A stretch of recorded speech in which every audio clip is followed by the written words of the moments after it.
Alhamdulillah, puji syukur kehadirat Allah, salawat dan salam senantiasa kita curahkan kepada junjungan mulia Nabi kita tercinta Sayyiduna wa Maulana Muhammad sallallahu alaihi wa alihi wa barak wasallam, beserta segenap keluarga beliau, sahabatnya dan umatnya.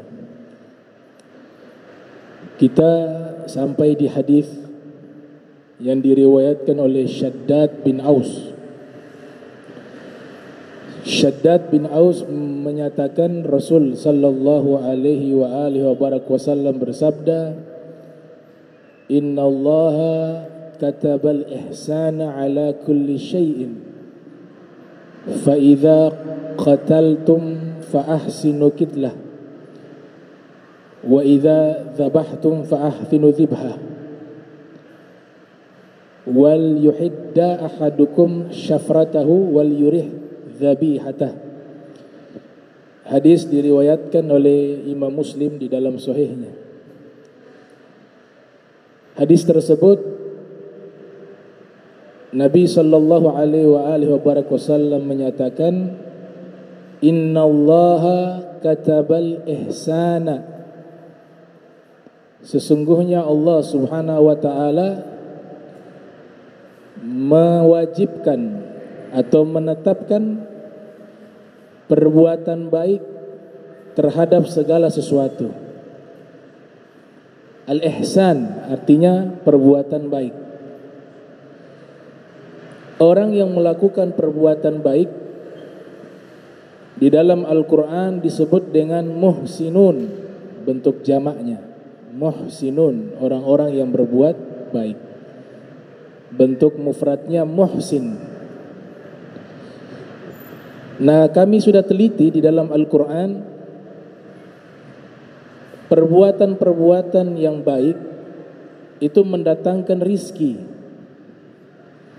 Jadi kalau kita ingin rizki kita berkah, rizki kita dimudahkan oleh Allah, rizki kita dilipat gandakan oleh Allah, ada satu pintu untuk mendapatkan hal tersebut, yaitu banyak melakukan kebaikan.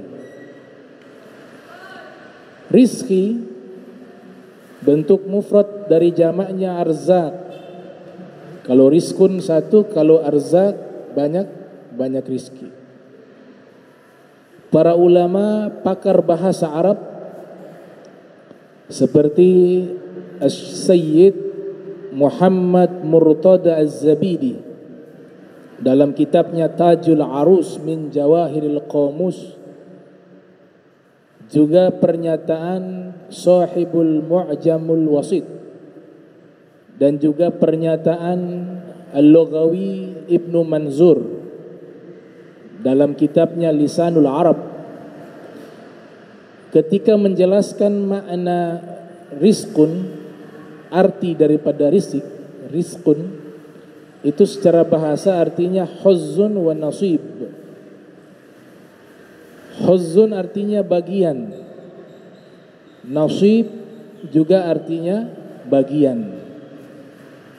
Diserap ke dalam bahasa Indonesia nasib, itu dari bahasa Arab, nasibun.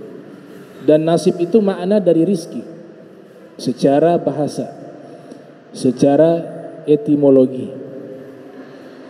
Al-Imam Ar-Raghib Al-Asbahani di dalam kitabnya Mu'jam Mufrazati Al-Fadhil Quran, beliau menjelaskan makna rizkun artinya adalah al-ata'u minallah, pemberian dari Allah. Itu makna rizki. Di dalam kitab Al-Mu'jamul Wasit, terminologi daripada rizki artinya kullu syai'in yuntafa'u bih, segala sesuatu yang bisa kita manfaatkan di dalam hal yang bermanfaat untuk diri kita, itu namanya rizki. Makanan yang kita makan selama belum dimanfaatkan, belum kita konsumsi, Walaupun ada di hadapan kita, itu belum dikatakan rizki dari Allah kepada kita. Terkecuali kita sudah mengkonsumsi, sudah makan, atau kalau minum, kita sudah minum. Yang kita makan dan kita minum itulah yang namanya rizki. Uang yang banyak yang kita tabung dan belum kita gunakan untuk manfaat bagi diri kita, walaupun hitungannya 2 miliar, tapi kalau belum manfaat untuk dirinya, berarti dia belum mendapatkan rizki tersebut. Berapa banyak tabungannya miliaran, tapi karena ajal menjemput, dia belum nikmati uang tersebut. Padahal sudah susah payah dia dapatkan. Berarti belum rizki. Para ulama ahli tasawuf seperti Al-Imam Abu Hamid Muhammad ibn Muhammad bin Ahmad Al-Ghazali At-Tus, Hujjatul Islam, Al-Imam Al-Ghazali, yang lahir tahun 450 Hijriah, wafat pada tahun 505 Hijriah. Di dalam kitab Ihya Ulumuddin, substansi yang beliau sampaikan, rizki itu terbagi dua. Ada ar-rizqul hissi, ada yang namanya ar-rizqul ma'nawi. Ada rizki yang sifatnya konkret, yang bisa dilihat oleh indera mata kita, seperti makanan yang kita makan, seperti minuman yang kita minum, seperti pakaian yang kita pakai.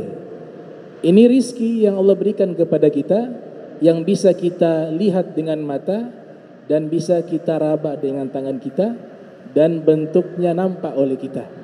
Namanya ar-rizqul hissi.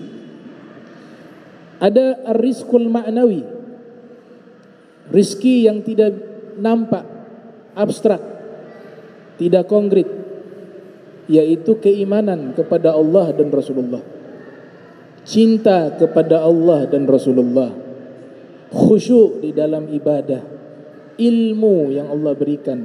Nah, ini namanya rizki juga, tapi namanya rizqul ma'nawi. Rizki ma'nawi. Rizki pintunya banyak. Pintunya banyak. Abwabul arzaq. Abwabul arzaq. Pintu-pintu rizki itu banyak. Kami sudah coba meneliti di dalam Al-Quranul Karim bahwa rizki tersebut ada 8 macam rizki yang Allah sebutkan di dalam Al-Quran. Ada 8 macam rizki. Dan begitu banyaknya pintu rizki, sehingga Allah Ta'ala sebutkan kata rizki, baik bentuknya mufrad, singular, atau bentuknya jamak, plural, atau bentuk kata kerja, rozaka yarzuku rizqa, atau rizkun, atau arzak. Itu Allah sebutkan sebanyak 123 kali dalam Al-Quran. Kenapa Allah Ta'ala menyebutnya dengan jumlah yang begitu banyak? Karena rizki itu luas, dan yang memberikan rizki adalah zat yang tidak pernah miskin. Makanya Asmaul Husna, inna lillahi tis'atan wa tis'ina isma man ahsaha dakhalal jannah. Nabi katakan Allah Subhanahu wa ta'ala memiliki 99 nama. Siapa yang menghafalnya dan dia mengamalkan nama-nama Allah, nama-nama Allah yang jamal, yang indah, dia amalkan di dalam hidupnya, maka dia kelak akan masuk ke dalam surganya Allah Subhanahu wa ta'ala. Jadi tidak semua nama Allah bisa kita amalkan. Ada nama-nama jamal, ada nama-nama yang hanya khusus dimiliki oleh Allah Subhanahu wa ta'ala. Seperti Ar-Razzaq. Ar-Razzaq itu diharamkan untuk seseorang memiliki nama tersebut. Ar-Razzaq diharamkan oleh para ulama. Seperti Al-Imam Ibnu Zarwuq. Al-Imam Ibnu Zarwuq punya kitab yang menjelaskan penjelasan Asmaul Husna, berjudul Syarhu Asma'il Husna. Beliau mengatakan para ulama mayoritas mengharamkan seseorang menggunakan nama Ar-Razzaq. Kalau Abdur Razzaq bisa,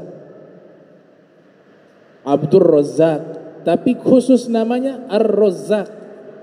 Kenapa dilarang?